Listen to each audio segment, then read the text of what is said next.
તારીખ 8 નવેમ્બરના રોજ ગુજરાતની એન્ટી ટેરરિસ્ટ સ્ક્વોડે 3 રાષ્ટ્ર વિરોધી તત્વોને અટક કર્યા હતા અને એના પાસેથી આર્મ્સ અને એમ્યુનિશન કબજે કર્યા હતા. બીજા દિવસે ફરીદાબાદમાં પણ રાષ્ટ્ર વિરોધી તત્વો વિરુદ્ધ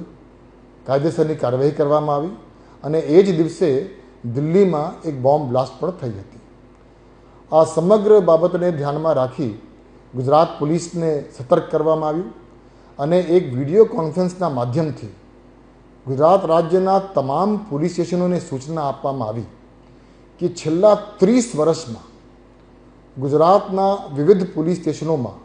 જે કંઈ રાષ્ટ્ર વિરોધી તત્વો વિરુદ્ધ ગુનાઓ દાખલ થયા છે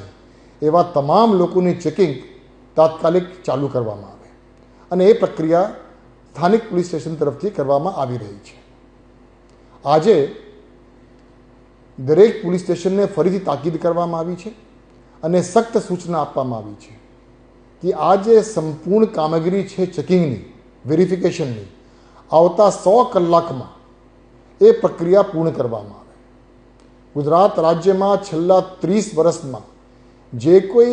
આતંકી અથવા જે કોઈ રાષ્ટ્ર વિરોધી તત્વ વિરુદ્ધમાં ગુનાઓ દાખલ થયા છે તેવા તમામ આરોપીઓની